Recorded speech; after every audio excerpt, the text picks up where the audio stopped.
Sekunder Mas.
Iya.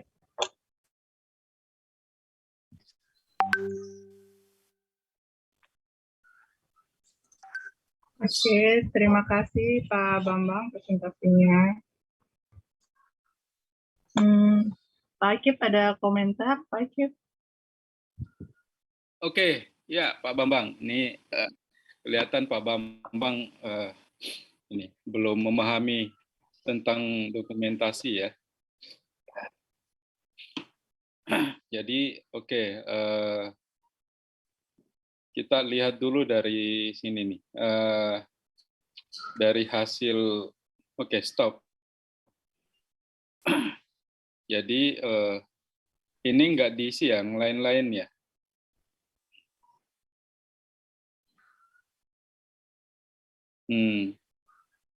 Mestinya kalau itu menjadi target bisa ditanyakan ke orang tuanya. Nah, kan orang tuanya kemarin datang tuh.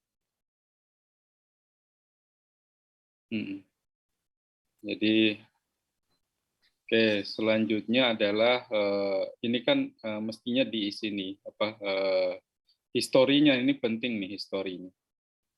Ya.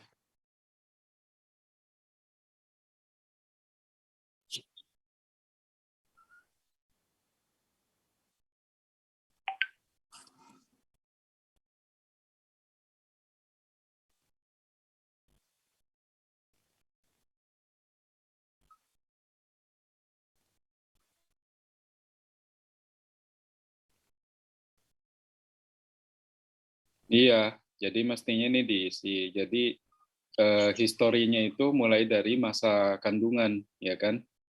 Masa kandungan, proses persalinan, kemudian kejadian-kejadian setelah dia lahir, ya kan? Nah itu kan harus diisi.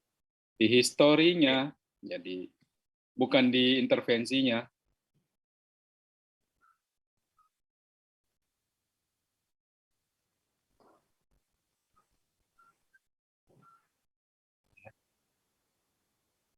Ya masalah apa di masa kandungan apa yang terjadi, kemudian proses persalinannya bagaimana, ya kan? Kemudian setelah lahir ada kejadian apa yang terkait dengan kesehatannya. Nah itu ditanyakan dulu semuanya. Oke, kemudian ini apa ini?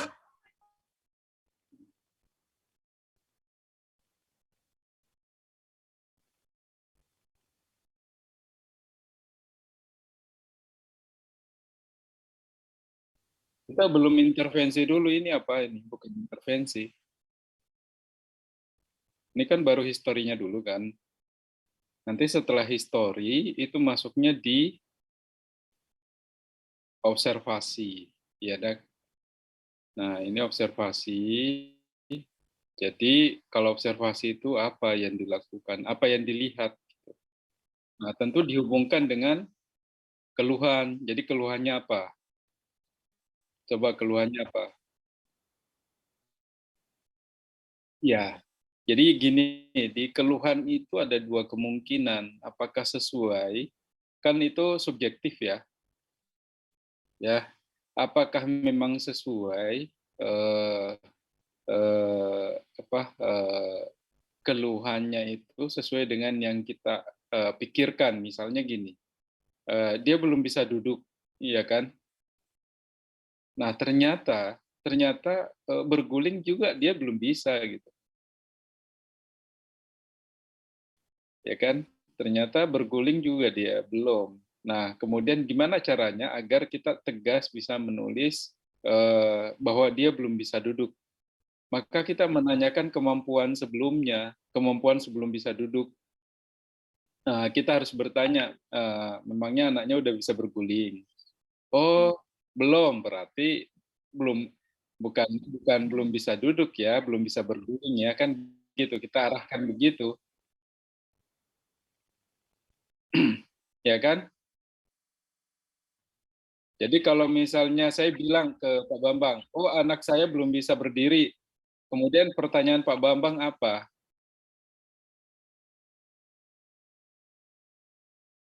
Nah, itu. Jadi kemampuan sebelumnya itu harus dikonfirmasi, ya kan? Apakah apakah, dia menggambarkannya benar atau tidak gitu, ya kan? Oke, sekarang kita sepakat belum bisa duduk. Nah, kalau dia belum bisa duduk, berarti coba lihat di observasi. Nah, observasi itu, eee, tentu kita harus mencari tahu nih yang terkait dengan duduk, ya kan? Kan duduk itu ada 2, dia didudukkan, ya, dia duduk, dia proses duduk atau dia didudukkan gitu. Nah, kalau dia proses ke duduk, berarti ada 2 kemungkinan cara duduknya. Ada dari prone to sitting, ada juga dari supine to sitting, ya kan gitu. Kalau, duduknya saja berarti lebih banyak ke keseimbangan duduk, ya kan? Nah, coba kemudian kita konfirmasi ke usia perkembangan. Kalau usia perkembangan itu lebih dulu mana? Keseimbangan duduk dulu baru ke duduk? Iya, berarti keseimbangan duduknya dulu. Oke, sekarang kita fokus ke keseimbangan duduknya, ya kan? Kalau ke duduk dia memang, tentu berat, ya kan? Nah, kemudian coba kita hubungkan dengan observasi. Nah, pada saat kita dudukan, ya, pada saat kita dudukan apa yang kita lihat, gitu. Kenapa dia tidak bisa seimbang duduk misalnya? Kira-kira kira-kira apa? Eee Nah, di situ kita bisa gambarkan, oh dia tidak bisa bertahan duduk tuh, misalnya gini, oke, bagaimana dengan kontrol kepalanya dulu, bagus apa enggak gitu. Itu digambarkan dulu, misalnya neck control-nya bagus, kemudian bagaimana dengan, shoulder-nya, karena kan nanti kalau shoulder-nya ada masalah, dia nggak bisa hand support. Nah, ternyata shoulder-nya juga, eee posturnya bagaimana, posturnya misalnya dia ada protraksi, retraksi, ya kan. Kemudian, kemudian selanjutnya, terlihat ada kekakuan apa tidak, gitu. Nah, kemudian, setelah itu bagaimana dengan, terangnya pada saat duduk, gimana dengan spinosusnya, apakah ada skoliosis, kemudian ada kiposis, nah itu digambarkan. Nah, kemudian bagaimana dengan pelviknya? Pelviknya dia, dia prot dia, tilting-nya ke anterior atau ke posterior gitu. Nah kan, gitu, atau normal saja. Nah itu juga bisa. Kemudian selanjutnya adalah bagaimana dengan hip-nya. Oh ternyata hip-nya ada, subluxasi, terlihat terlihat bahwa ada, panjang sebelah ya kan, ya kan? Nah tungkainya panjang sebelah. Nah, kemudian setelah itu baru kita buat hipotesis. Nah, hipotesis yang kita bangun tentu terkait dengan keseimbangan duduknya. Jadi kenapa dia duduknya tidak seimbang? Nah, kemudian dugaan kita apa? Nah, dia tidak seimbang karena apa? Karena misalnya apa kira-kira? Neck control bagus, shoulder-nya bagaimana? Nah, kita lihat bahwa kemungkinan dia ada kelemahan pada core muscle-nya, ya kan? Core muscle-nya itu kan ada dua kemungkinan, apakah back muscle atau abdominal muscle. Jadi harus fokus, harus menentukan strukturnya kira-kira apa yang nah, ya yang kita duga ini baru dugaan, ya kan? Kemudian yang kedua apalagi yang dicurigai penyebab dia tidak bisa seimbang duduk. Apa? Berarti tidak ada hand support. Kalau hand support-nya nggak ada hand support, kira-kira penyebabnya apa?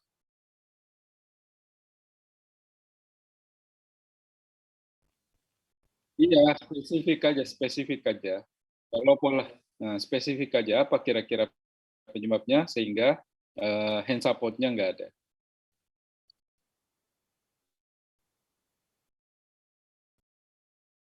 Ya, tangan yang sebelah mana spastiknya? Iya, maksudnya strukturnya apa?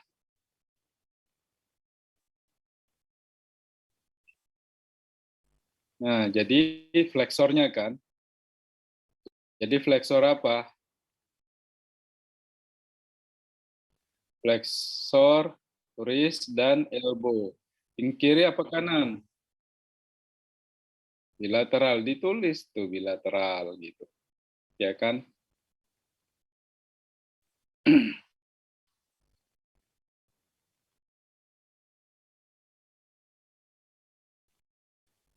Kemudian apa lagi yang dicurigai? Hmm?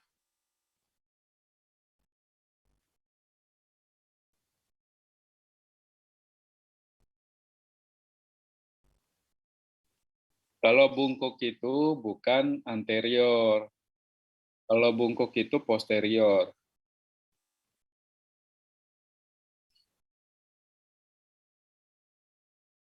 Jadi kalau fleksi trunk itu berarti pola geraknya pelvic itu adalah ke arah fleksi. Ini ke arah posterior pelvic tilting.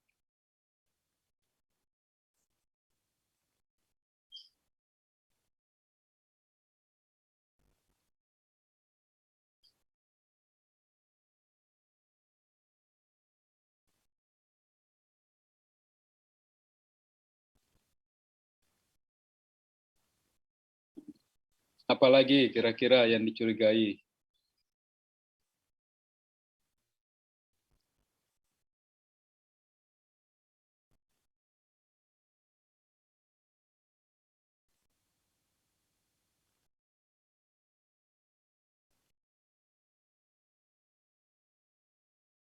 Iya, karena Pak Bambang salah dari observasi. Pak Bambang masa menilai kekuatan, menilai spastik udah bisa langsung gitu. Salah. Kan itu harus diukur. Jadi menempatkan angka-angka itu, skala nilai itu belum bisa diobservasi.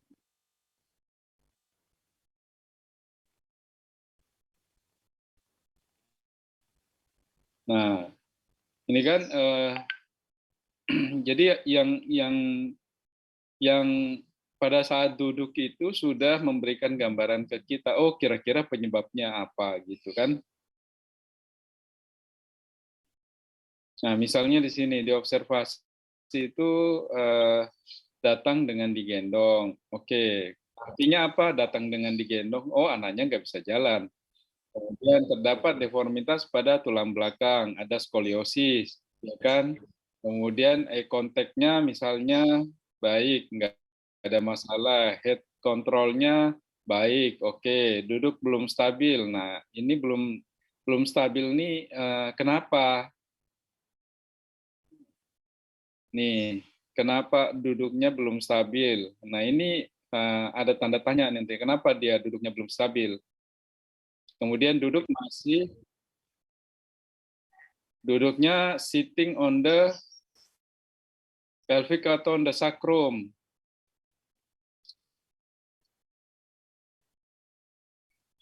Kalau posterior itu on the sacrum, kan? Kemudian hand support-nya, kenapa hand support-nya inadequate? Nah, ini harus kita curigai nih. Kemudian terdapat spastik pada apa misalnya, itu juga harus spastik itu iya, dia karena polanya dominan ke arah fleksi, misalnya nggak bisa ekstensi, ya kan? Atau dominan ke salah satu arah, nggak bisa dua arah gerakannya. Nah, itu. Nah, kemudian setelah itu, hasil dari observasi itu dituliskan di hipotesis. Jadi judulnya hipotesis ini dia belum bisa duduk misalnya, dia belum bisa duduk stabil, ya kan? Kenapa dia belum bisa duduk stabil? Nah, kecurigaannya ditulis di sini di bawah. Nah, apa saja yang dicurigai? Tadi di atas juga belum ditulis tentang adanya subluxasi misalnya, ya kan? Adanya perbedaan panjang kaki misalnya, itu kan juga belum ditulis.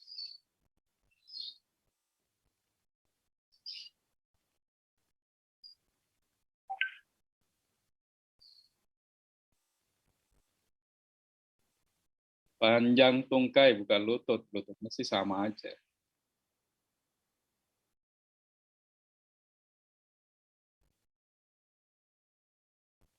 Nah, kemudian apa lagi yang dicurigai? Ada lagi nggak yang dicurigai?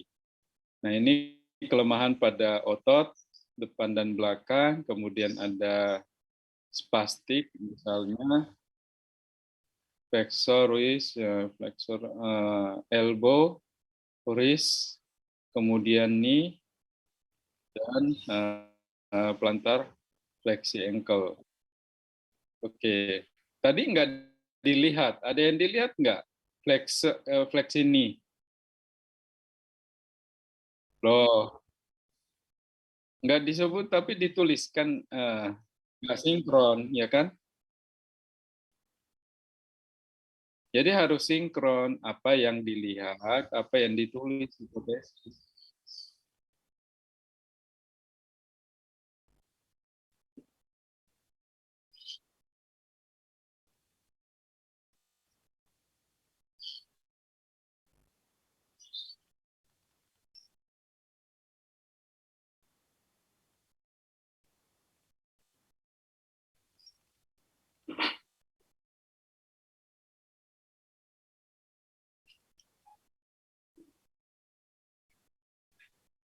Itu kan udah, Mas.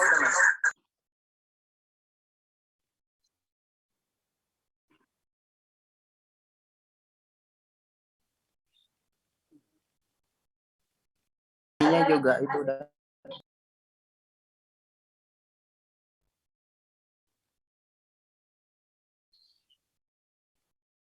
Ya, nilainya aja berarti.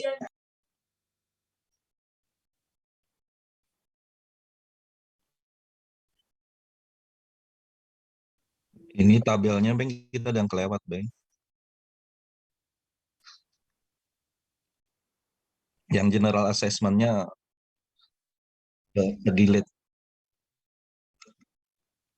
Jadi yang hasil pemeriksaannya nggak keluar semua.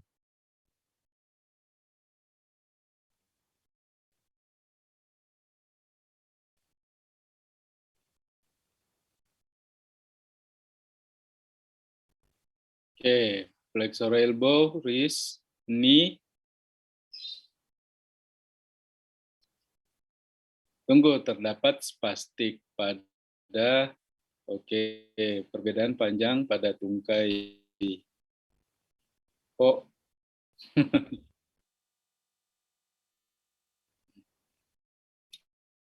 kurang persiapan. Oke, kemudian observasi ini hipotesisnya apa? Udah komplit?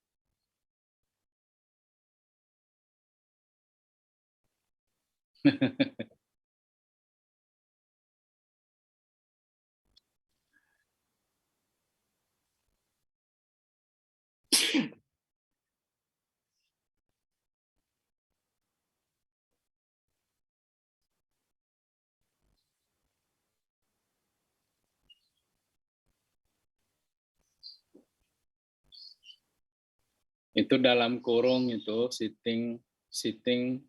on sacrum.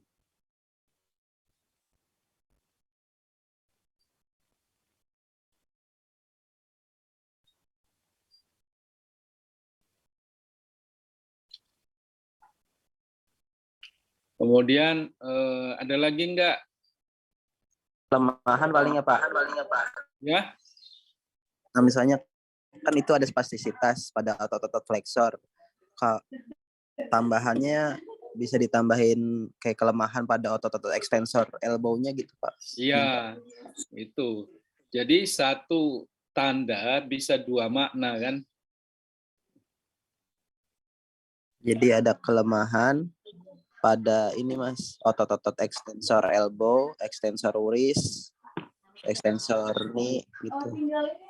Sama dorsifleksi ankle. Iya, otot antagonisnya iya kelemahan. Ada lagi enggak?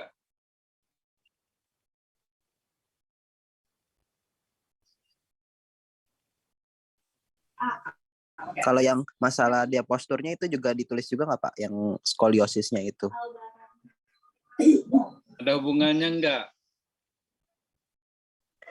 Jadi imbalance muscle pada ininya Pak, otot posturalnya. Ya ditulis aja dulu. Ada hubungannya enggak?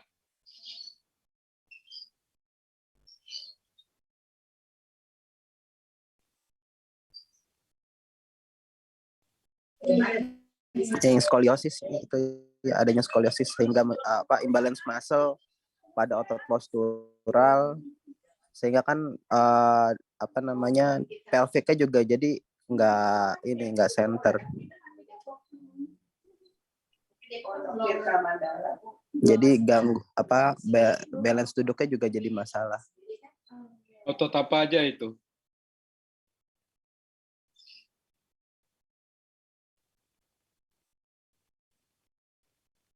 Otot ekstensornya Pak, ekstensor terangnya. Jadi ada yang mengalami kelemahan sama ada yang shortening. Kan kemarin kalau nggak salah yang konveksnya itu di sisi dextra, yang konkavnya di sisi sinistra.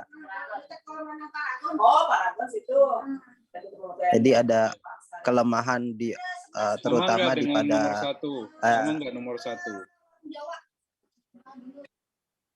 Oh, iya. Jadi itu juga jawaban untuk skoliosis ya kan?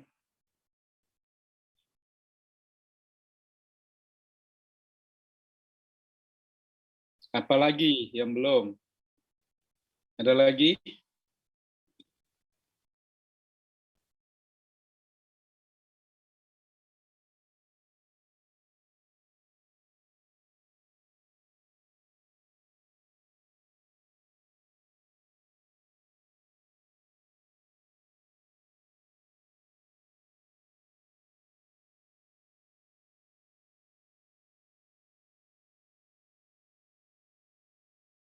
Oh, itu. Ada lagi nggak? Coba lihat yang diobservasi. Ada yang disebutkan tapi nggak ditulis nggak?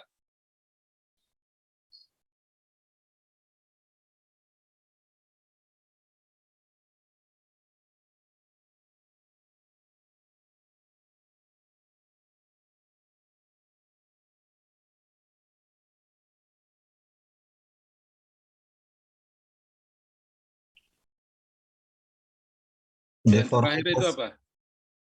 Yang support mungkin Mas. Iya, sama kelemahan ya. Yang terakhir itu apa? Yang terakhir? Deformitas, Iya, bisa pengaruh nggak ke kemampuan duduk, keseimbangan duduk?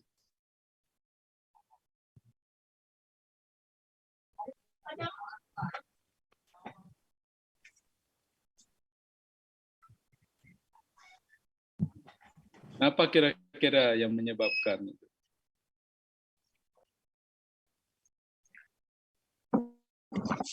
Adanya subluxasi. Ya, jadi panjang tungkai yang berbeda itu artinya kemungkinan dia subluxasi. Pada langsung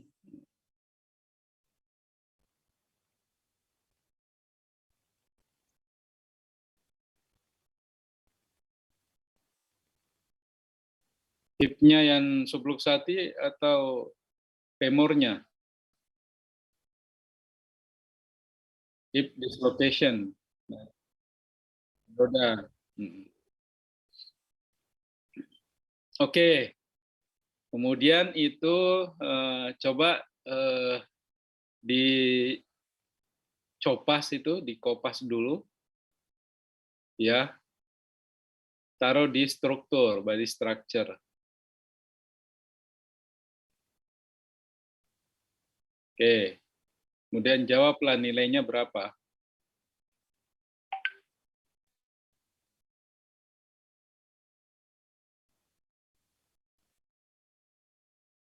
Berarti dilakukan pemeriksaan kan? Ya, diperiksa. Nah, diperiksa menggunakan apa? T pada otot. Ya, nilainya berapa? Coba kasih nilai.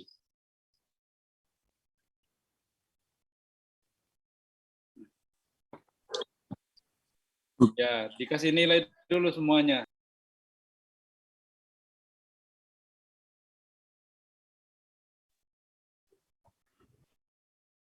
4 kan bisa dia ngelawan gravitasi sama tahan.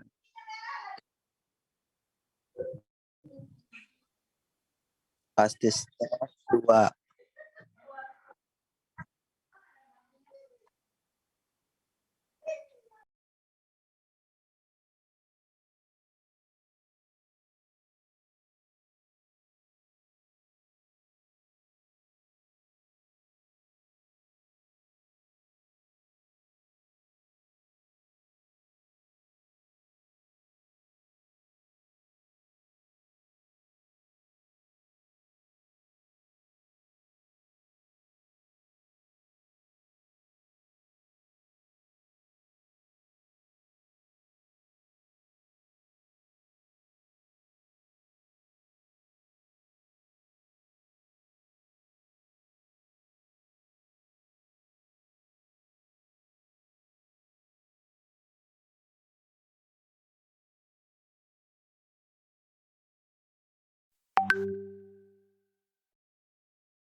Tadi yang imbalan bukannya udah nggak perlu ya? Tadi masuk ke 1 sih Mas terusnya. Itu dihapus saja.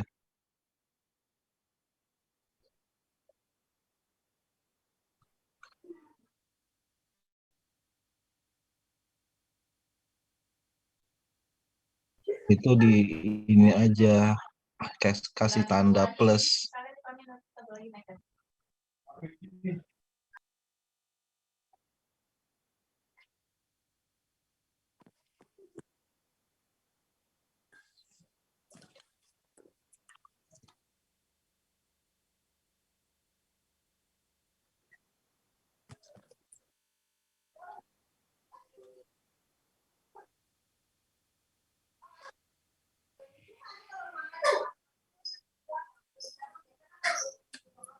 Mungkin dari Bu Eza itu ada catatan tambahan. Pak Bambang, ini kayaknya ada yang kelupaan ya, tabelnya 1 ya. Iya Bu, kayaknya yang general assessment-nya Yang kedelay. yang pemeriksaan fisioterapi malah nggak ada ya. Harusnya itu dulu sebelum ICF. Jadi bisa biar kelihatan, ntar tinggal kopas-kopas aja di body structure function-nya, biar nggak repot kan. Itu harusnya yang pemeriksaan yang di bawah ini, di bawahnya lagi. Nah itu harusnya. Ini harusnya lebih digambarkan lagi pemeriksaannya kan, di situ nanti diperiksa lah itu Ashworth scale-nya, terus MMT-nya. Jadi ntar Pak Bambang gampang masukin ke body structure function-nya, tinggal di kopas aja nilainya berapa gitu, yang nilai yang lemahnya gitu kan. Harusnya dilengkapinya di situ sih.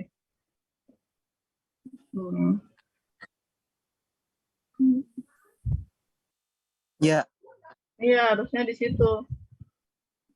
Udah jangan kan berantem. semalam kita yang dari modul. Yang di mananya, Mas?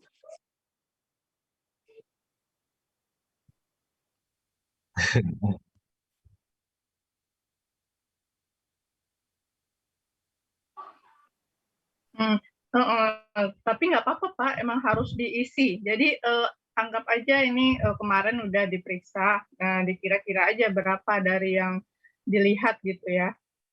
Kan Pak kemarin tuh diintervensi langsung sama Pak Akip kan, jadi dilihat aja dari gambarannya gimana gitu, Ashworth scale-nya kira-kira berapa gitu. Jadi ntar ke gambar deh nilainya.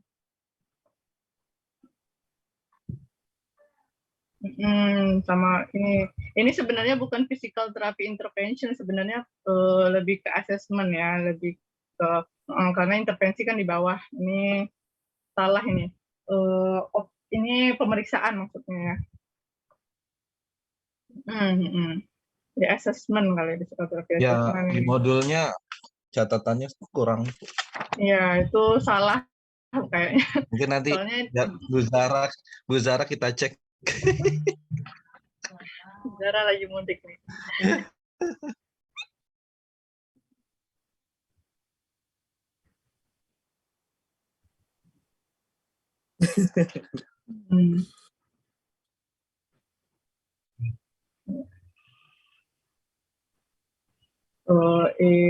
Nah, kan kalau misalnya pemeriksaannya udah runtut kan, nanti masukinnya ke body. Ini juga body function structure ini nanti digolongkan satu-satu Pak Bambang. Misalnya kan body structure di atasnya apa aja, ntar ada lagi body function di bawahnya apa aja gitu. Jadi body structure 1, 2, 3, body function 1, 2, 3. Jadi biar ini kan digabung nih. Biar kelihatan.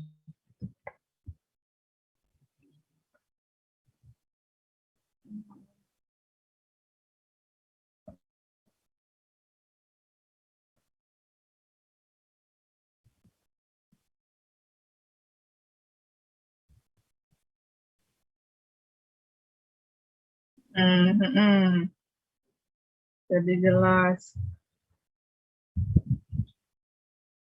Nah, kan kalau misalnya langsung aja ke body structure, body function yang nilainya ini, nilainya MMT-nya ini kan berarti kan tidak tergambar di pemeriksaan, ini udah langsung ICF aja kan.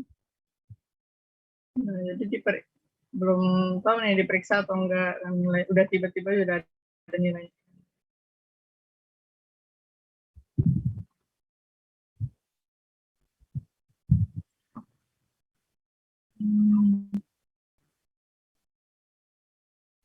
Oke, sudah?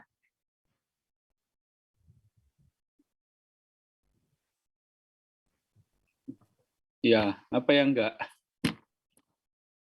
Ini di ininya Pak, izin Pak Akip, di modulnya juga memang tidak ada kolom untuk pemeriksaan. Jadi cuma ada general assessment list-list. General assessment aja memang. Kalau ini, body structure ini, jawabannya itu hasil pemeriksaan. Iya. Jadi tetap melakukan pemeriksaan yang spesifik. Jadi Iya. body structure itu adalah jawaban dari hasil pemeriksaan. Jadi dari situ nanti kita analisis kan. Jadi yang kita analisis ini ICF-nya sebenarnya. Jadi ICF nanti kita analisis dari body structure function, dari activity partisipasi, kemudian internal factor atau personal factor dan environmental factor. Jadi itu nanti kita analisis. Nah, dari semua yang kita tulis ini, kira-kira komponen apa yang paling bermasalah yang mempengaruhi keseimbangan duduk? Itu dulu. Nah, coba dianalisis semuanya dari nilai-nilainya. Ternyata itu nilainya kekuatan 45, oke. Kemudian Aswad misalnya 24 gitu. 24 itu apa? 24. 24 itu adalah flexor, elbow, flexor wrist sama ini. Oke. Kemudian kelemahan pada ekstensor, adanya kelemahan ekstensor elbow. Kelemahan itu nilainya 2/5. Kemudian adanya sit on the sacrum pelvic posterior, kemudian subluxasi. Subluxasi misalnya gini, kalau subluxasi itu dia bisa duduk sih sebenarnya, walaupun dia ada subluxasi karena dia nggak terlalu besar pengaruhnya bila dibandingkan dengan nilai ASWOT 2 gitu. Ya kan kalau nilai ASWOT 2 itu kan artinya bahwa dia memang sepanjang lingkup gerak sendinya itu ada restriksi, ya kan? Gitu. Jadi sementara keluhannya dia kan gampang jatuh tuh. Jadi kalau dia gampang jatuh ya kemungkinan ada 2. Itu nilai 4 itu juga nilai 4 minus sebenarnya, nilai 4 kurang kalau kekuatan otot ya. Jadi dia memang 3 sudah nilai 4, tapi 4-nya juga 4 yang masih kurang ya. Jadi kalau berdasarkan ini, maka kita bisa menyimpulkan diagnosisnya. Kita bisa membuat diagnosis. Nah, coba lihat personalnya apa, personal faktornya apa. Motivasi, ini orang V bukan F. Orang Sunda itu motivasi. Mau bilang orang Cibubur, takut yang ngomong juga orang Cibubur. Ngopinya kurang mana? Ngopinya kurang, Mas. Orang Aqua dia. Oke, motivasinya baik. Anak masih mau mengikuti instruksi terapis. Ya kan? Oke, jadi di sini artinya dia masih positif, ya kan? Jadi positif itu kan baik. Misalnya plus berapa kan kalau dikualifikasikan ya, dikualifikasikan dia itu positif 3, ya kan? Kalau 4 itu kan dia bagus sekali. Jadi kualifikasinya itu dia plus 4. Kalau environmental factor-nya, kalau lingkungan itu kan ada 2, orang-orang di sekitarnya atau furniture-nya atau sarana prasarananya gitu. Ternyata orang-orang juga baik sih sebenarnya, bisa diajak kerjasama. Kemudian kalau lingkungannya dia juga punya peralatan, jadi ya positif juga. Positifnya bisa positif 3 misalnya. Ya kan? Jadi 3+, 3. Jadi personal faktornya 3+, kan gitu. Berarti nggak ada masalah tuh, ya kan? Jadi dapat disimpulkan, main problem itu adalah kesimpulan kita. Kesimpulan itu adalah yang pertama diurut. Yang pertama adalah kelemahan Otot, Mas. ya, Berarti dari yang pertama. kelemahan pada otot apa misalnya. Extensor itu. Nah, itu. Yang nomor 3, yang nomor 3. Nomor 3, Mas. Iya kan dia paling kecil.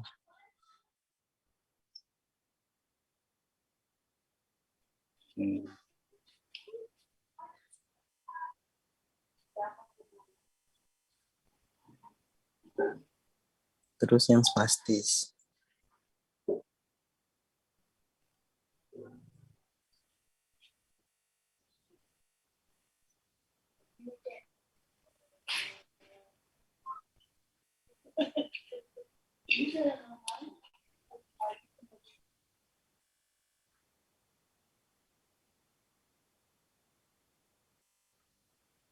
Naik lagi, Mas.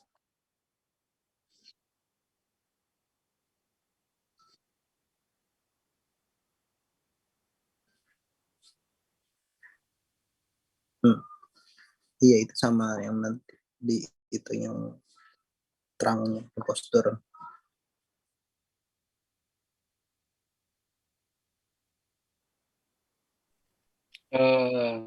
Sama itu core muscle-nya, jadi abdominalnya itu loh. Abdominal muscle-nya itu sebenarnya nilainya walaupun dia 3, ya walaupun dia 4, tapi 4-nya itu 4 minus itu sebenarnya. Ya kan, nggak terlalu 4 gitu. Nah itu terutama di abdominal. Itu mestinya kan ya itu jadi masalah karena startingnya itu ketika dia mau duduk itu berat sekali. Tapi kalau hanya untuk keseimbangan duduk sih ya aman-aman aja sih sebenarnya. Jadi sebenarnya di sini adalah yang paling masalah itu juga adalah motivasinya. Jadi motivasinya juga dia nggak terlalu bagus ya kan pada saat, maksudnya gini, problem solvingnya ketika dia mau jati mestinya dia pakai tangannya ya kan, tapi ternyata itu kurang. Efektif. Ada sih upayanya tapi itu masih kurang, jadi kadang-kadang kurang cepat, kurang antisipatif. Nah itu kan, jadi gitu. Jadi sebenarnya coba lihat di personal factor, misalnya personal factornya apa sih sebenarnya? Motivasi itu fungsi atau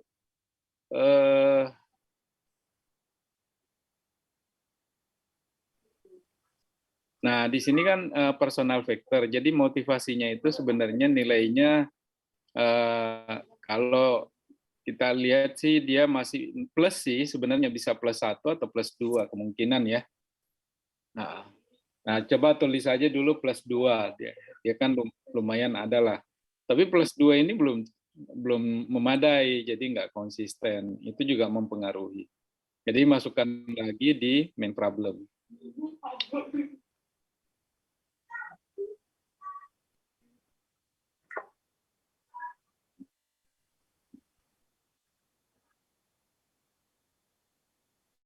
Ada tes khusus nggak Pak untuk memastikan angka dari motivasi itu Pak? Ya itu dinilai aja dari ininya, dari Persepsi. pakai skala fungsi, penilaian fungsi dari ICF itu. Oh, oke. Jadi misalnya gini, kalau dia nggak punya motivasi kan dia nilainya 0 tuh. Ya kan ada motivasi sedikit 1. Ya. Motivasi sedang itu bisa 2.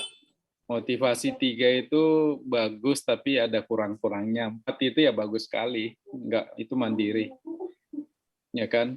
Nggak butuh input lain dia udah bagus motivasinya.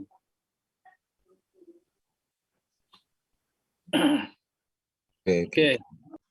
Jadi itu cara mengkualifikasikannya. Oke. Nah, ini setelah kita susun begini baru menjadi associate problem itu ditiadakan aja, itu udah dihapus sebenarnya. Berarti masih dipakai kemarin. Enggak, di yang barunya itu nggak pakai associate problem lagi. Karena associate problem itu misalnya gini, associate problem yang menyertai adalah ada drawing, ada ada dislokasi, itu semuanya udah masuk di structure. Oh, oke. Nanti kita sampaikan ke pihak kampus, Pak. Iya, karena saya belum edit terakhir itu. Bu Zahranya belum nanya-nanya. Pasti belum melimpahkan. Belum sertijab. Oke, jadi itu udah ya. Jadi udah ngerti. Nah, itu masuk di diagnosis. Diagnosis boleh ngambil 3, boleh ngambil semuanya, boleh ngambil 3 gitu. Nah, coba kita buat diagnosisnya. Jadi konteksnya apa ini? Belum bisa? Nah, duduk stabil. Jadi gangguan keseimbangan duduk, langsung aja gangguan keseimbangan duduk karena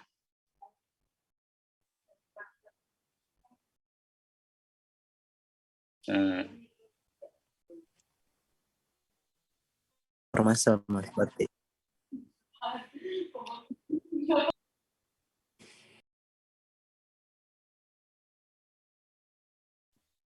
oke, itu sebenarnya gini. Kalau kita sudah menyebutkan spastik gitu, maka kelemahan ekstensornya nggak usah, karena pasti dia weakness sebenarnya, ya. Jadi ya, jadi gangguan keseimbangan duduk karena adanya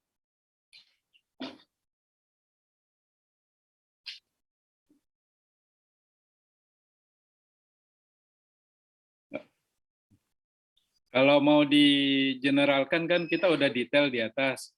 Hipnosis bisa aja karena spastik pada fleksor otot-otot lengan gitu. Tangan dan lengan. Otot tangan dan lengan.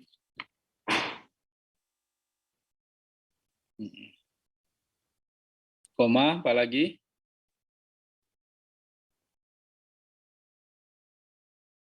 Yang paling atas dulu. Nah, ya, itu sudah. Sekarang ke otot muscle, ini otot ini, core-nya. Kelemahan pada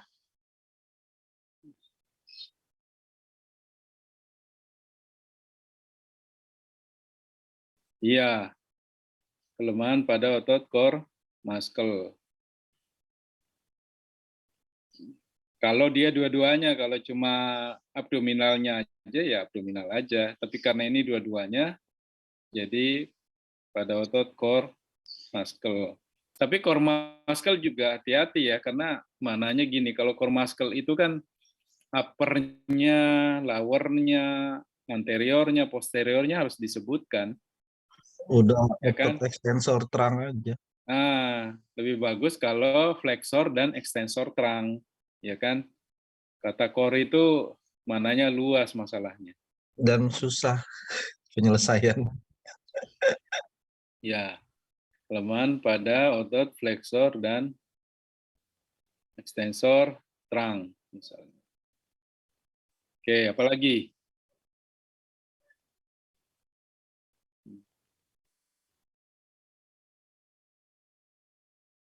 Nah, dan kurangnya motivasi.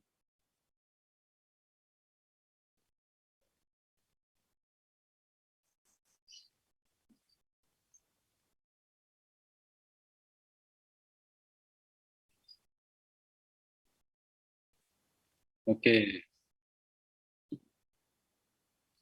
Ya, boleh kausa, boleh juga menyebutkan umur. Kalau kasus lain mungkin umur ya.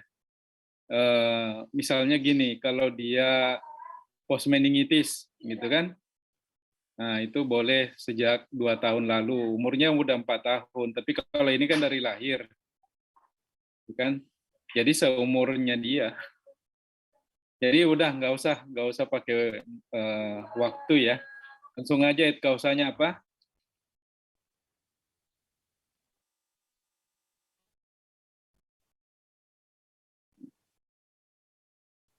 CP, quadriplegi, oke. Sekunder, ya. Karena dia empat-empatnya kena, tapi tangannya masih bisa fungsional.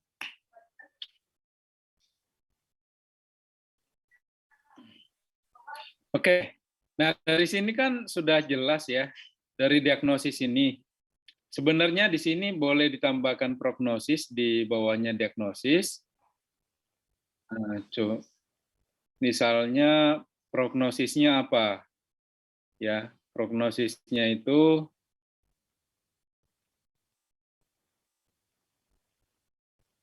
prognosis adalah prognosis mampu duduk mandiri kan?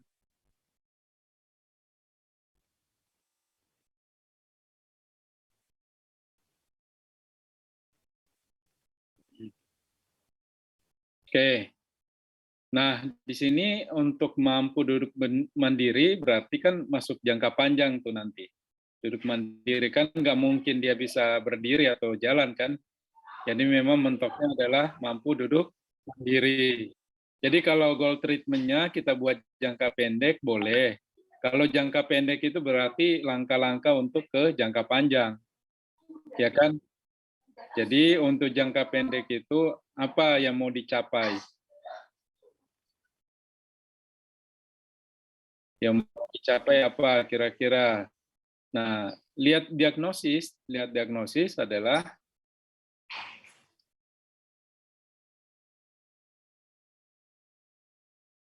iya, itu jangka pendeknya.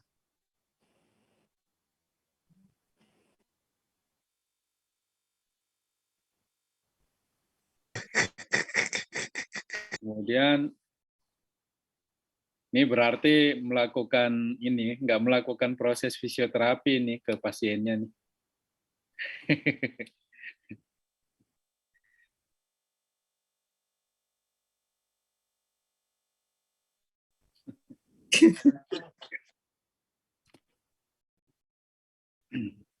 Oke, jangka pendek tuh coba lihat diagnosis. Oh, ternyata masalahnya ada spastik. Yang kedua ada kelemahan otot flexor, jadi meningkatkan kekuatannya kan. Kemudian ada motivasinya juga masih kurang. Nah, itu berarti meningkatkan motivasinya kan gitu. Itu goal. Jadi mengurangi spastik, meningkatkan apa? Nah, itu. Oke, itu nanti jangka pendeknya.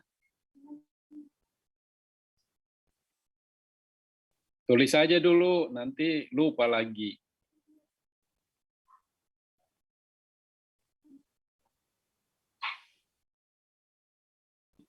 Otot apa? Langsung tulis.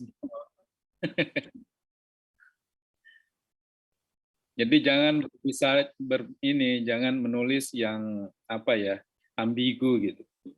Masih bertanya nanti. Oke.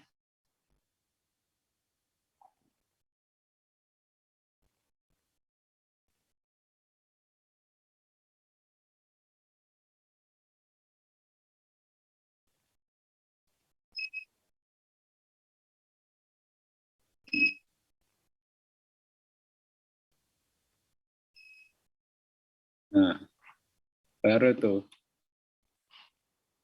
Oke, jangka panjang adalah duduk mandiri.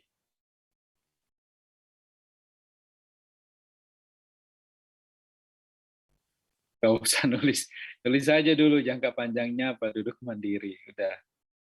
Nah, oke. Nah, baru direncanakan setelah udah tahu tujuannya kan buat rencana tuh. Apa yang mau dilakukan?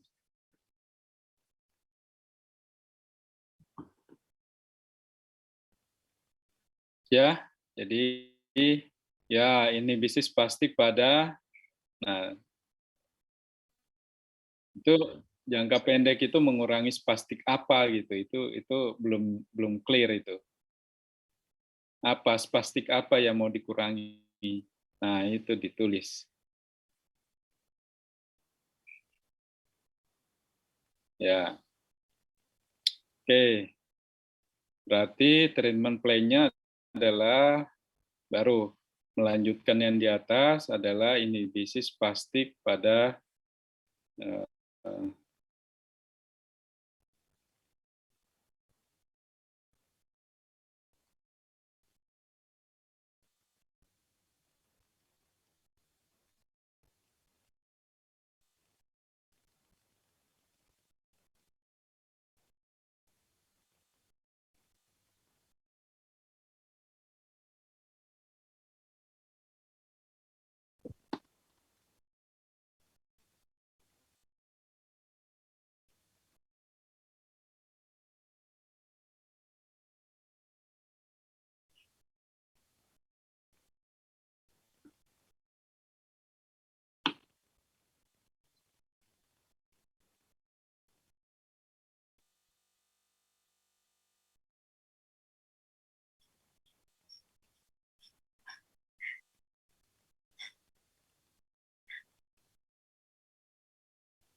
Inhibisi spastik pada tonus postural, bukan, ke tangan dan lengan.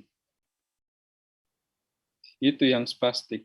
Nah, udah. Yang atas apa itu?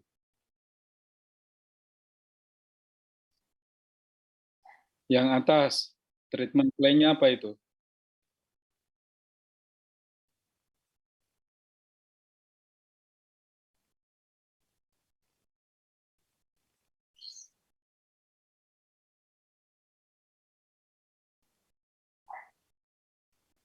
Iya,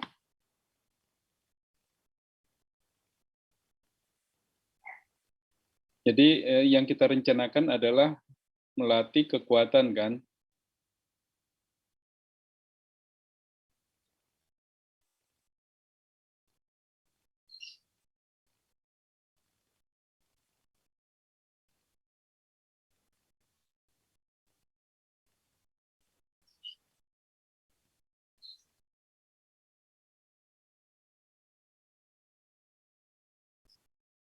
Nah, itu tetap karena kan kita mau latih pola duduk kan.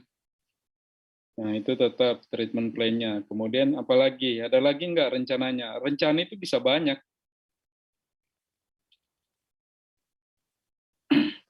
Jadi dasar untuk menentukan rencana itu pertama dari jangka pendek dan jangka panjang, ya kan? Nah, dasarnya itu. Jadi misalnya anak mampu duduk mandiri, ya kan? Berarti kalau mampu duduk mandiri kan harus diajarkan duduk mandiri, pengalaman, ya kan?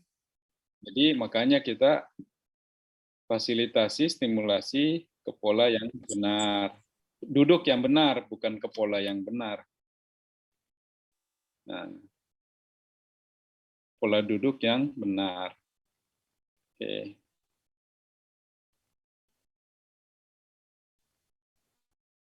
Oke, apalagi? Kalau cara ke arah duduknya Pak, mungkin Pak tambahannya, biar dia bisa duduk sendiri gitu kan. Itu udah, polanya udah. Pola Ke pola duduk yang keduduk. benar. Butuh latihan keseimbangan nggak? Balance, melatih keseimbangan Pak. Harus ada latihan fungsi keseimbangan. Keseimbangan Latihan, melatih fungsi keseimbangan duduk.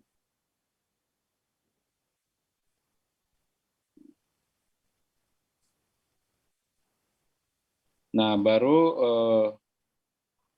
motivasinya. baru intervensi itu home programnya hapus dulu tuh.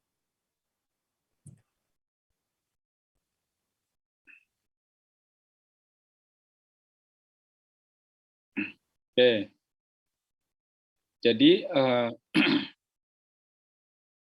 ya tambahkan boleh.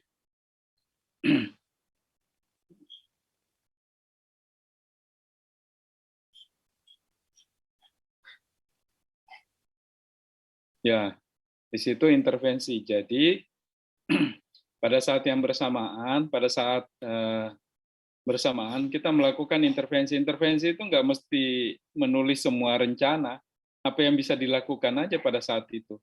Ternyata waktunya nggak cukup untuk melatih semuanya kan, yang direncanakan. Jadi misalnya kita hari itu hanya fokus intervensinya adalah yang poin 1 dan 2 aja gitu. Atau bisa juga semuanya. Nah, bisa juga semuanya. Tapi intervensi itu jadi gini nih. Jadi inhibisi itu misalnya latihan apa sih inhibisi itu? Intervensinya melatih kekuatan ekstensor itu juga inhibisi. Ya kan? Latihan stabilisasi hand support juga itu inhibisi. Inhibisi itu juga melatih fungsional tangan misalnya, itu juga inhibisi. Iya, jadi itu silahkan yang dilakukan apa saja. Jadi satu rencana bisa beberapa intervensi, ya kan? Nah disitulah biasanya pakai fit, gitu. Intervensi misalnya gini, inhibisi spastik dulu deh. Apa yang mau dilakukan? Inhibisi ini ada mobilisasi dulu kan? Mobilisasi hand dan elbow misalnya. Mobilisasi hand dan elbow secara pasif kan gitu. Secara pasif. Nah, itu dilakukan berapa feet, pakai feet misalnya. Kan type-nya kan udah tuh. Berarti frekuensinya berapa kali misalnya. Frekuensinya itu setiap hari. Kalau ke klinik 2 kali seminggu misalnya, ya kan? Frekuensi 2 kali seminggu ke klinik ya. Ini kan ke klinik belum home program kan? Kemudian yang kedua, enggak, jangan dulu. Ini baru frekuensi, kemudian intensitasnya. Mobilisasi itu bisa 8 kali misalnya setiap gerakan. Dilakukan sebanyak 8 kali setiap gerakan. Tambah lagi koma. Koma, dilakukan 8 kali repetisi setiap gerakan.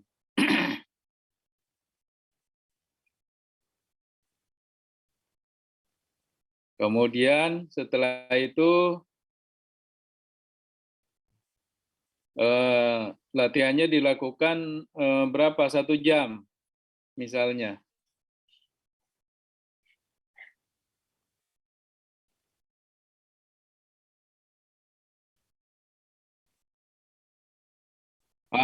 Bukan 1 jam, totalnya sebenarnya semuanya 1 jam. Tapi yang jelas ini kalau 8 kali sekitar berapa lama? Hah? Ya timingnya ya 10 menit lah.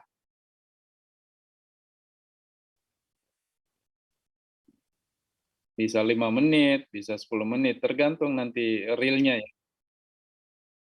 Nah itu baru inhibisi ya kan, baru mobilisasi. Ada penguatan ekstensornya.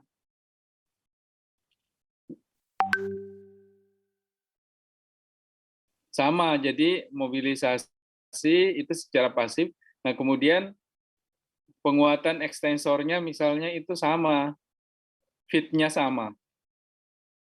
Ya, jadi misalnya mobilisasi itu 5 menit, kalau latihan penguatannya 5 menit, jadi total 10 menit kan.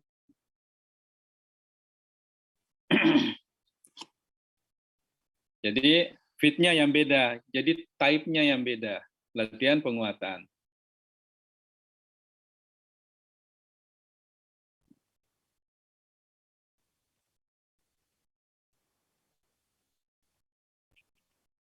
Bukan itu ekstensornya, ekstensor elbow. Antagonisnya. Ini kan baru pasif. Jadi yang tadi di atas itu 5 menit aja, yang bawah 5 menit.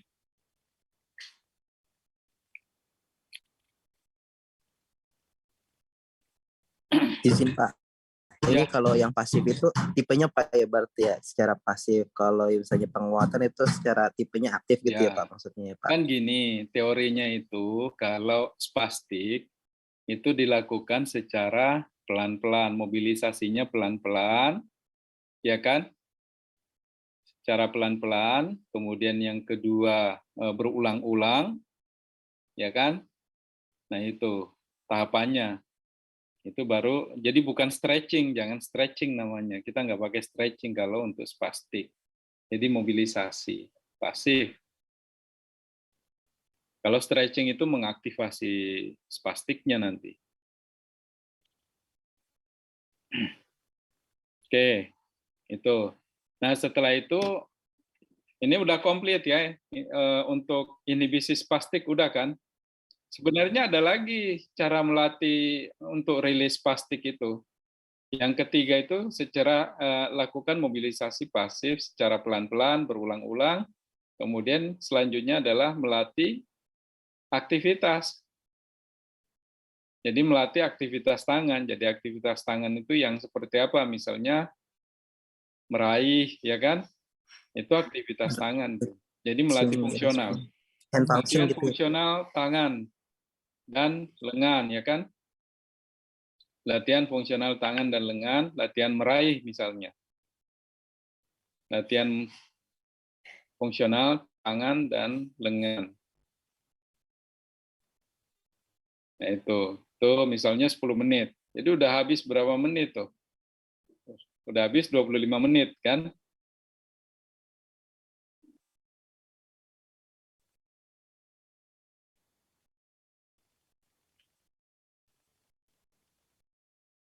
Oke. Nah, baru udah selesai itu. Kemudian masih ada waktu kan? Supaya sejam, kan jatahnya 1 jam tuh. Nah, baru latihlah fleksornya, otot-otot fleksor, ekstensor terang, yaitu latihan apa?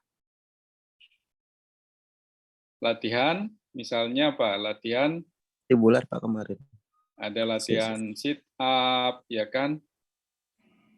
Kemudian ada latihan isotonik, ya kan? Jadi latihan isotonik misalnya, isotonik pada otot-otot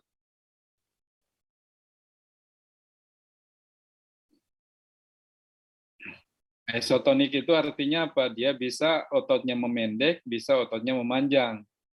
Ya kan? Bisa konsentrik, bisa eksentrik. Itu isotonik. Jadi kita nggak menggunakan teknik-teknik khusus, misalnya pakai PNF, bobat itu nggak usah pakai itu. Nah, itu berapa lama mau dilatih? 10 menit, ya kan? Ada lagi nggak latihan stabilisasi? Itu juga latihan penguatan. Latihan stabilisasi duduk gitu.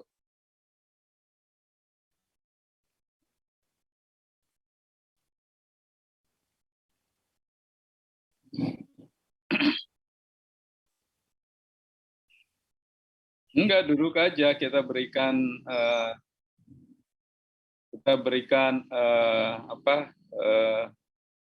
dorongan, ya kan? Dia tinggal bertahan. Gitu. Latihan stabilisasi, fitnya sama, dosisnya sama dengan yang itu yang tadi. Nah, ini cukup 5 menit aja, kan nggak lama kan kalau itu. Kemudian ada lagi nggak? Masih cukup nggak waktunya? Hand support, latihan hand support Pak. Nah, latihan hand support.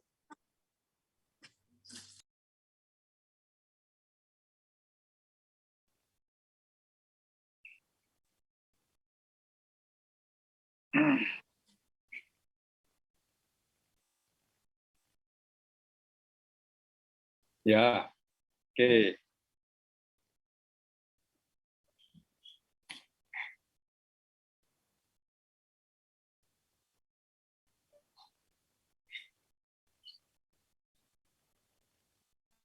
Pak izin Pak, kalau misalnya ada tambahan kayak aproksimasi atau latihan proprioseptif gitu juga perlu dituliskan nggak Pak?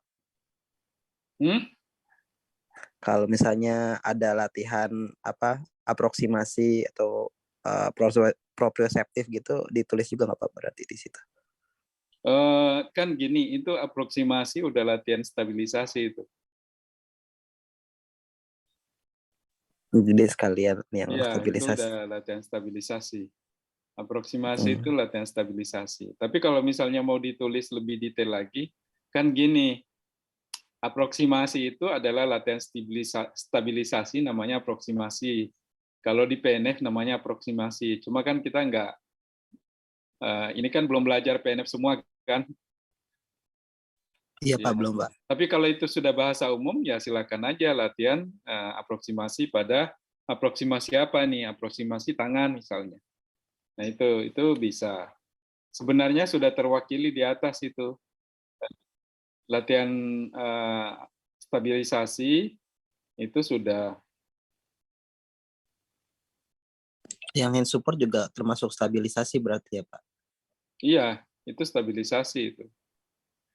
Nah, kalau mau detail sebenarnya bisa aja latihan stabilisasi itu banyak sekali. Ya, latihan stabilisasi hand support itu stabilisasi juga.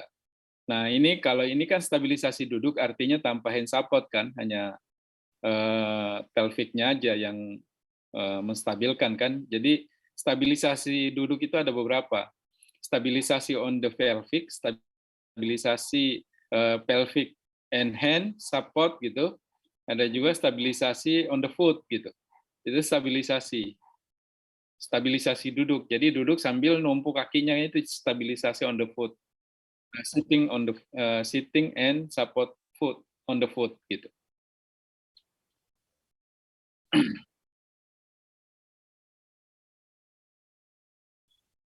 Ya, kalau Rasya kan nggak mungkin pakai kakinya kan.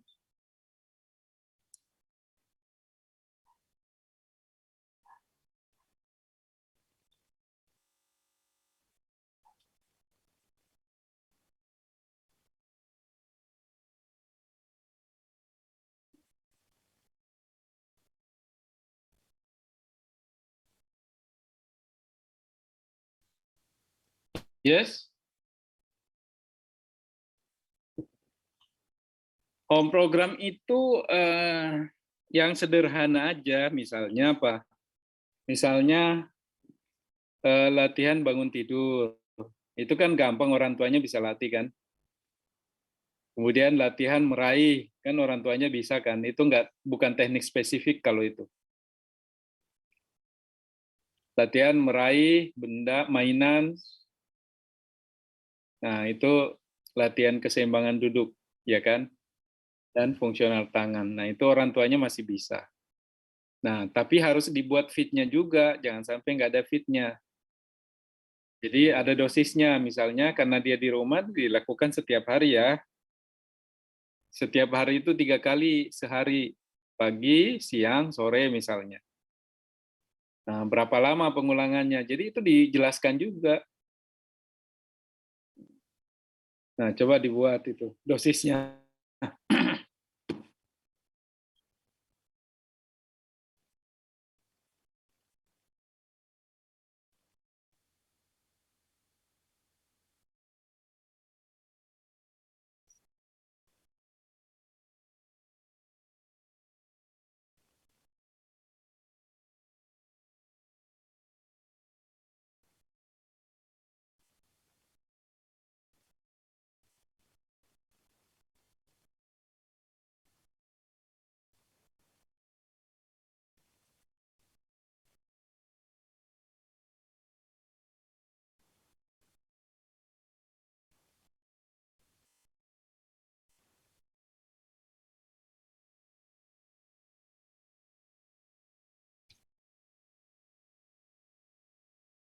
Ya, ya, itu dalam kurung. Ya, per hari dalam kurung. Enggak, per hari 3 kali sehari. 3 kali per hari. Bukan di dalam kurungnya itu pagi, siang, sore. Iya, kalau bisa sebelum makan.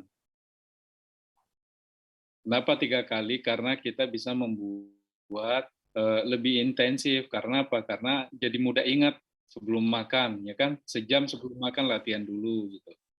Jadi jangan kalau udah lapar latihan. Jadi sebelum lapar, kira-kira sebelum lapar dia udah latihan gitu. Jangan tulis sebelum makan. Itu aja pagi, siang, sore. Nah, pagi, siang, sore. Nanti kayak obat lagi sebelum.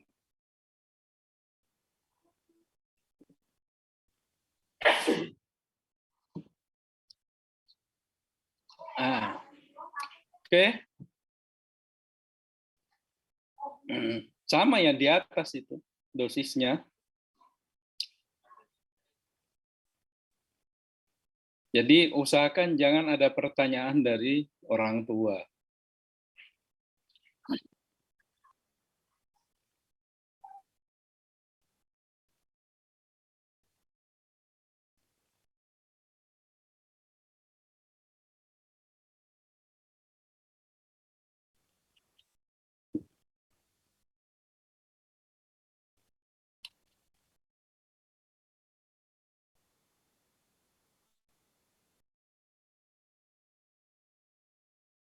Oke, udah itu.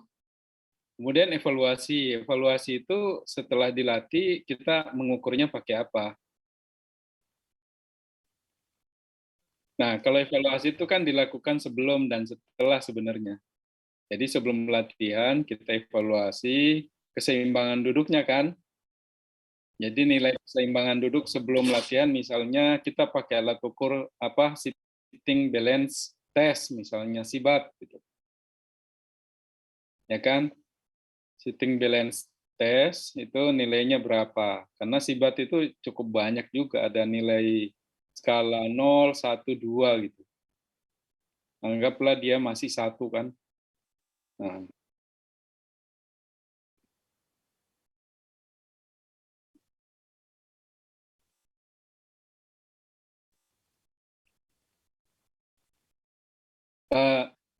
itunya nulis SIBAT-nya itu di ini di activity di atas di sebelum ya. Sebelumnya itu tulis. Itu di atas lihat itu, lihat activity di ICF. ICF. Ya, activity itu. Nah, di situ ada activity. Kolom activity. Nah, itu. Nah, dia belum stabil duduknya, nilainya berapa? Nilainya misalnya 1, ya kan? SIBAT 1. Duduk belum stabil, ya kan? Keseimbangan duduk misalnya. Di situ ditulis keseimbangan duduk, nilai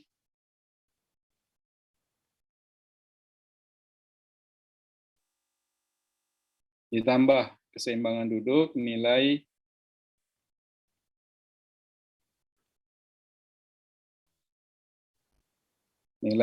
misalnya 1/2 gitu.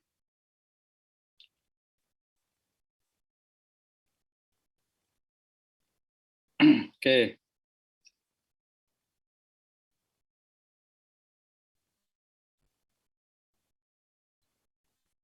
Oke. Nah, evaluasi di bawah karena baru ya nilainya masih sama. Ya, kecuali nanti udah sebulan, ya kan, baru dicek lagi.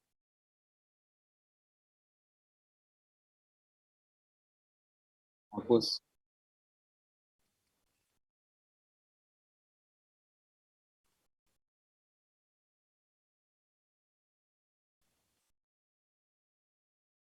Ya, oke. Jadi nanti kalau ya dok, jadi kalau kita bertanya nanti gini, kalau ada pasien, ya, ini pasiennya kalau diuji nih, misalnya kita nguji, ini pasiennya keluhannya apa? Oh belum bisa duduk. Oh gitu. Diagnosisnya apa? Diagnosisnya adalah gangguan keseimbangan duduk karena kok tahu ada gangguan keseimbangan duduk terganggu? Kok tahu masalahnya itu? Ya kan? Kembali ke struktur, ya kan? Ini nilainya Pak, strukturnya sekian, sekian, sekian. Oh gitu. Jadi yang paling masalah adalah pasti misalnya, ya kan? Oh gitu. Oke. Eh, Kemudian apa rencananya? Apa yang mau dilakukan? Rencana tindakannya.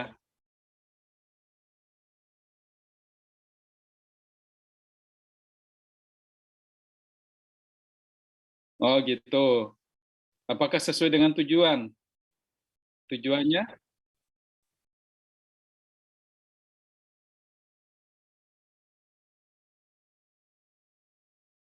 Tujuan, lihat tujuannya. Sesuai nggak dengan tujuan? Mana tujuannya? Wih. Goal treatment goal. Oh sesuai. Oh sesuai. Oke. Kemudian ininya rencana tindakannya sudah ya. Intervensinya apa? Sesuai nggak semuanya? Oh,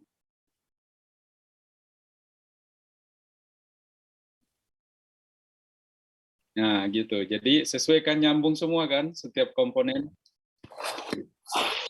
Pak Agus, Pak Sakib lagi simulasi OSCE, Mas Agus.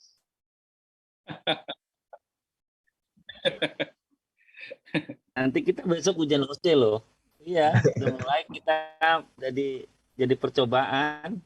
Buat Yang penting udah tahu mekanismenya. Ya. Oke. Jadi ada pertanyaan saya nih buat Mas Fahmi. Hadir, Pak. Nah, pertanyaan saya, apa diagnosis kasus ini gitu? Dalam kasus ini gangguan keseimbangan duduk, Pak, tadi karena adanya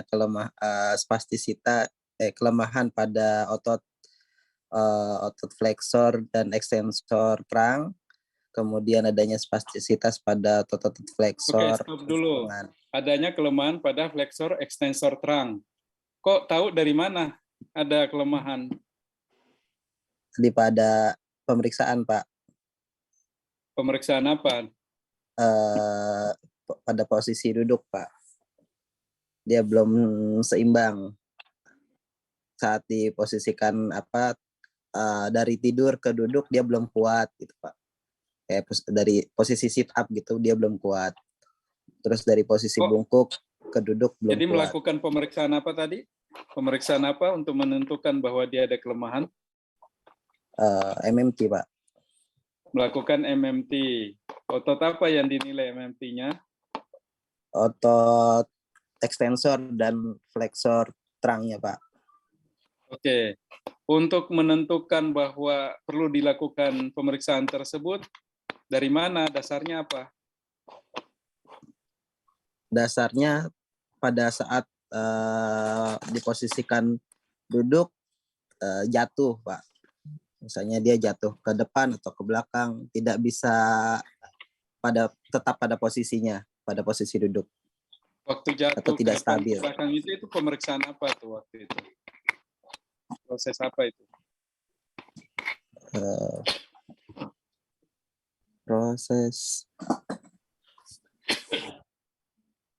aktivitas. Enggak, dari awal observasi misalnya. Observasi itu temuannya apa? Kok bisa berkesimpulan bahwa dia ada kelemahan? Coba dari observasi ke duduk. Dari tidur ke duduk dia belum bisa. Kan? Iya, Pak. Saat diposisikan dari tidur ke duduk dia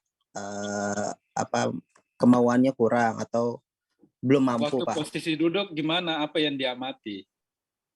Waktu posisi duduk ya sitting on sacrum, terus cenderung. Jadi sit on the sacrum itu indikasi bahwa kemungkinan dia ada kelemahan pada otot abdominal, ya kan? Abdominal dan extensor trunk. Jadi makanya kita hipotesisnya ada kan? Hipotesisnya ada nggak? Ada, Pak, di hipotesis. Nah itu, jadi gitu caranya jawab. Jadi proses fisioterapi itu dilakukan secara sistematis dan saling berkaitan. Hubungannya. Jadi sistematikanya dapat, hubungannya dapat, kan gitu. Ya. Baik, Pak. Oke. Silakan dari yang lain, mungkin Eza ada lagi? Saya sudah menambahkan tadi, Pak. Ya. Bu Zahra, mungkin Bu Zahra ada tambahan. Masih ada Bu Zahra. Oke, makasih Bu Aja. Mohon izin Bapak-bapak. Pak Bambang, tadi sepertinya udah ditambahkan banyak sama Pak Akip ya. Pada intinya perlu dari awal sebenarnya ya Pak ya. Nanti assessment itu mulai dari anamnesis dari history taking-nya, dari riwayat penyakitnya. Jadi kalau misalkan mencari anamnesis mulai dari prenatal, natal, dan postnatal. Jadi kalau di sini kan tadi dari awal Pak Bambang belum belum urut ya, belum urut pemeriksaannya. Jadi tadi apa yang sudah disampaikan Pak Akif, saya menambahkan. Jadi sebenarnya di dalam medical history atau terapi history itu sebenarnya kalau untuk anak terbagi menjadi 3, ada prenatal, natal, dan postnatal. Jadi apa yang terjadi pada ibu saat masa kehamilan, saat persalinan, dan setelah persalinan sampai bayi berusia at least 30 hari mungkin, atau 7 sampai 30 hari lah, itu seperti apa dan bagaimana, sehingga penyebab terjadinya atau diagnosis medis yang dialami oleh si anak itu bisa diketahui asalnya dari mana. Kalau misalnya tadi kan di sini sudah tertulis masa kandungan, proses melahirkan. Jadi kalau misalkan di prenatal itu yang bisa ditanyakan, ini kan masih minggu keempat ya Pak ya. Jadi nanti kalau misalkan ternyata pegang pasien lagi, mungkin ini bisa dipraktikan gitu ya. Jadi kayak misalnya di prenatal itu berarti ditanyakan usia ibu waktu hamil gitu ya. Apakah termasuk faktor resiko usianya gitu. Kemudian apakah kehamilan itu memang direncanakan atau tidak. Kemudian apakah selama ibu hamil ibu mengalami trauma seperti misalnya jatuh gitu ya Pak ya. Atau misalnya kemudian konsumsi obat-obatan yang memang tanpa resep dokter gitu. Kemudian apakah si ibu selama hamil itu kontrol rutin? Kalau misalkan iya, kontrolnya kemana atau ke siapa? Apakah ke provider, maksudnya dalam ya dokter kandungan atau misalnya bidan gitu. Jadi kemudian ditambahkan lagi, apakah selama hamil ibu mengalami infeksi torch tadi? Ya, jadi bukan hanya rubella, tapi mulai dari tokso adakah gitu kan, rubella dan lain sebagainya itu ditanyakan pada saat anamnesis di prenatal. Kemudian di natalnya sendiri itu perlu diketahui juga proses persalinannya. Apakah proses persalinannya yang vaginal delivery atau abdominal delivery, ya pervaginam atau seksiosesar. Dan apakah lahir cukup bulan, gitu ya. Cukup bulan dalam artian apakah anak ini ternyata atau pasien yang dipegang oleh Bapak ternyata memiliki faktor resiko lain karena lahir dengan tidak cukup bulan dalam artian prematur gitu misalnya ya. Kemudian apakah ketika lahir dia berat badannya normal atau memang berat badan lahir rendah ya, BBLR gitu kan, kurang dari 2.500 gram. Itu perlu ditanyakan juga. Dan ketika lahir ditolong atau spontan dalam artian ditolong oleh siapa ini? Ditolong oleh providernya, apakah dokter kandungan atau bidan atau siapa gitu ya. Apakah ada sianosis ataukah ada kuning atau ikterus pada saat melahirkan. Pun halnya pada riwayat postnatal itu perlu juga ditanyakan apakah si anak itu langsung direct breastfeeding atau enggak. Ya, dalam artian kalau misalkan menyusui itu kan prosesnya nggak hanya sekedar menyusu dan mencukupi nutrisi, tapi ada proses perkembangan fisik yang memang bisa dinilai ketika anak memang bisa menyusu langsung ke ibunya. Sama hal lain kayak misalnya tadi sianosis dan ikterus itu perlu ditanyakan juga pada riwayat postnatal.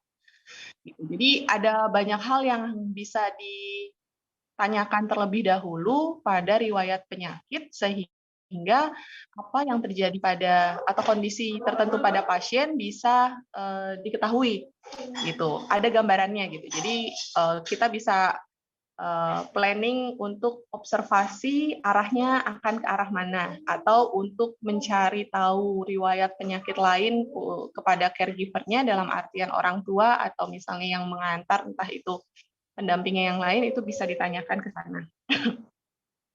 Pun halnya ketika Bapak melakukan observasi.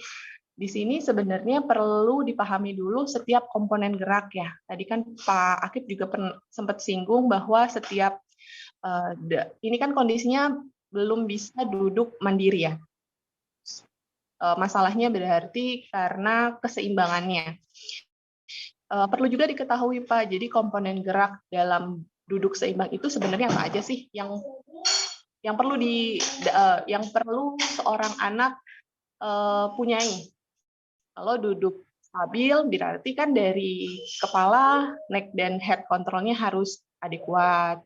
Kemudian kontrolnya, kemudian hand support atau dia harus gimana? Hand supportnya berarti harus kuat. Kemudian fiksasi gerakannya seperti apa, sampai pada akhirnya dia duduk sitting on apa nih? Pelvic, sacrum, pelvicnya ke arah apa, sacrumnya kemana gitu ya. Sehingga ketika komponen-komponen gerak tersebut tidak dipunyai oleh si anak, berarti ya kita bisa berarti kita bisa breakdown dari situ. Oh, misalnya neck control dan head controlnya ya katakanlah kondisi pasien. Oh, atau jangan deh, hand supportnya belum bagus pada kondisi ini. Oh, berarti nanti kita ini berarti kan masalahnya di hand supportnya yang inadequate. Sehingga intervensinya kita adalah mengadekuatkan kan, atau dalam artian meningkatkan, mengoptimalkan hand supportnya. Jadi memudahkan untuk melanjutkan step berikutnya gitu, Pak. Jadi mungkin lebih runut lagi ketika melakukan proses assessment, baik itu dari anamnesis, observasi, maupun pemeriksaan komponen-komponen gerak. Mungkin untuk yang komponen gerak ini juga perlu dipahami mulai dari bagaimana komponen gerak di posisi terlentang sampai akhirnya kondisi berjalan.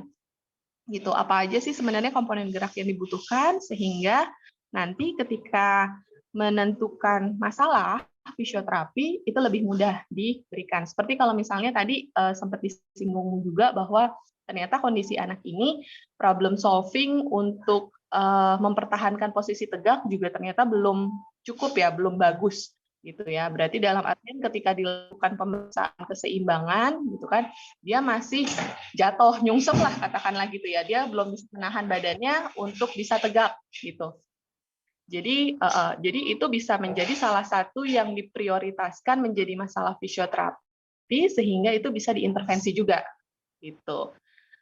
Gitu maksudnya ke arah sana. Jadi kan tadi karena informasi ketika anamnesis belum memenuhi, belum ada semua, sehingga untuk menentukan masalah fisioterapi maupun intervensinya agak keteteran ya. Jadi mungkin dari milestone-nya, dari setiap komponen geraknya perlu perlu dipahami terlebih dahulu. Jadi mudah melewati fase pediatri ini, gitu. Terlebih nanti kalau misalnya opini pribadi saya ya untuk menentukan suatu main problem-nya fisioterapi, alangkah lebih baiknya itu diurutkan, disusun berdasarkan urgensi masalah.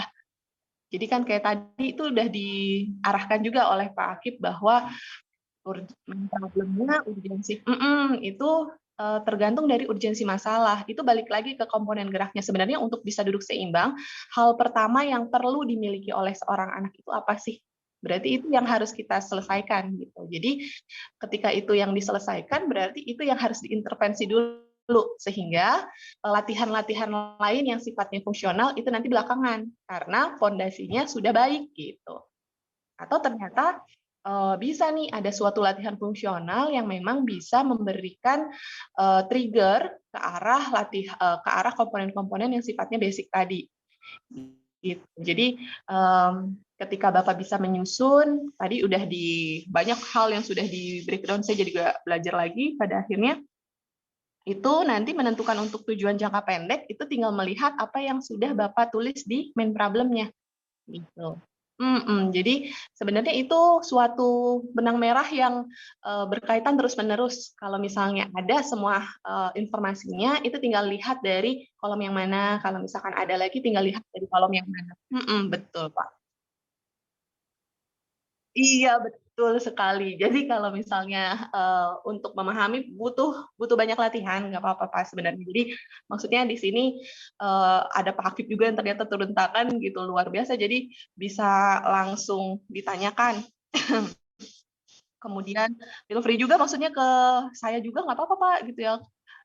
Kalau misalkan ternyata memang ada hal yang perlu kita diskusikan juga silahkan. Jadi ketika harapannya ketika asesmennya sudah baik gitu ya, untuk menentukan bukan planning aja ya, intervensi fisioterapi itu juga lebih tepat sasaran gitu.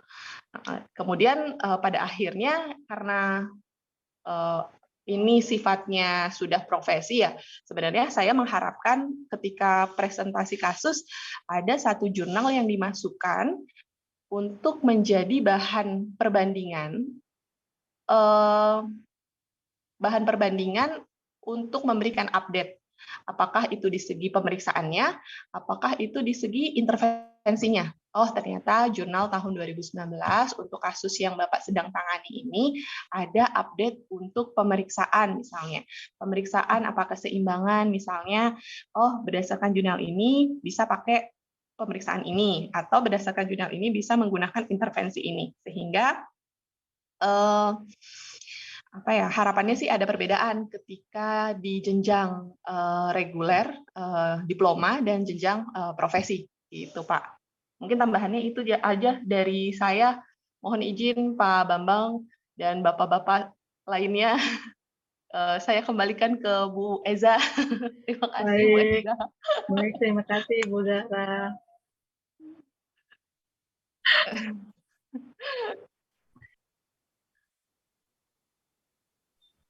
Baik, mungkin itu saja ya presentasi hari ini ya Pak Bambang.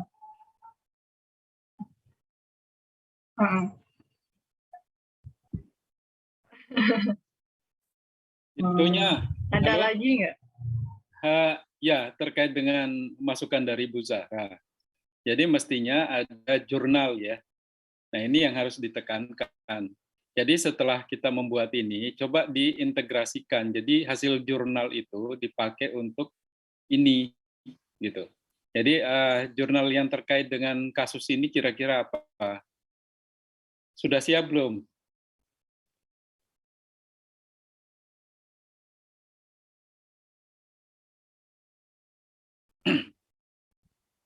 Oh, itu. Jadi yang jadi masalah itu adalah integrasi jurnal, ya. Jadi bagaimana menerapkan hasil-hasil penelitian itu dalam kemampuan praktis kita. Jadi sebenarnya terkait misalnya dengan rencana tindakan atau terkait dengan pengukuran tadi ya, pengukuran kira-kira mereka menggunakan alat ukur apa? Misalnya terkait dengan keseimbangan duduk, alat ukurnya apa? Nah itu harusnya jurnalnya itu gitu. Makanya di tagihan itu bersamaan sebenarnya presus dan presjur. Ya, di tagihan itu presus dan presjur. Jadi presusnya dulu, kemudian baru jurnalnya, ya kan? Atau bisa juga jurnalnya dulu, baru di presus. Jadi bagaimana menerapkan hasil-hasil penelitian itu dalam kemampuan klinis kita, gitu. Karena nanti menentukan untuk ini juga ya keputusan klinis. Jadi keputusan klinis yang kita ambil itu harus ada basisnya, ada basicnya kan. Basicnya adalah hasil penelitian. Jadi gitu. Jadi tolong dicari jurnal yang terkait dengan ini. Ya. Baru ada gunanya jurnal itu. Kalau jurnal aja nggak ada penerapannya itu percuma juga. Jadi pemeriksaan, kemudian pelaksanaan tindakan, perencanaan tindakan itu semuanya harus berbasis evidence gitu. Ya. Nah, itu. Oke, saya pikir bisa sekaligus jadi lebih enak gitu. Tapi karena waktunya panjang ya sudah, kita cukup sampai di sini dulu, ya kan? Saya yang penting pemahamannya dulu deh yang harus dibentuk nih. Jadi kalau pemahamannya sudah ada, maka enak kita belajar tentang jurnal.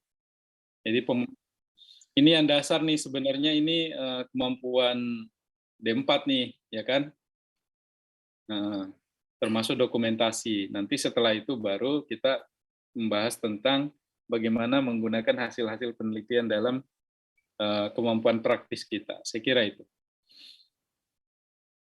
Oke, saya kira itu aja. Baik, terima kasih masukannya Pak Akif, juga teman-teman sekalian. Pak Bambang masih ada lagi yang mau dipresentasikan teman-temannya? Udah ya berarti ya? Untuk hari ini sudah kali Bu. Nanti kita menyusul jadwal selanjutnya, mudah-mudahan di hari efektif juga bisa kita maksimalin. Soalnya sama juga Bu. Bagiannya kan 2 itu, versus price nya itu 2 kali. Iya, Iya, harusnya seperti itu. ini satu aja Pak udah pada mabuk Pak. Kan jadi bisa ngelengkapin kasus-kasus yang lain Mas Bambang. Mending belajar ini, tapi nanti masalah muskulo bisa diatasin, masalah neuro bisa diatasin, kan? Yang penting pemahaman proses dulu lah. Oke. Oke. Mau di screenshot dulu nggak Pak Bambang? Buktinya.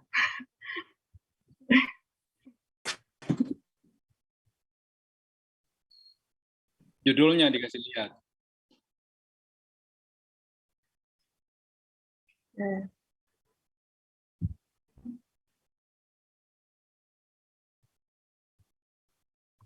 Tunggu.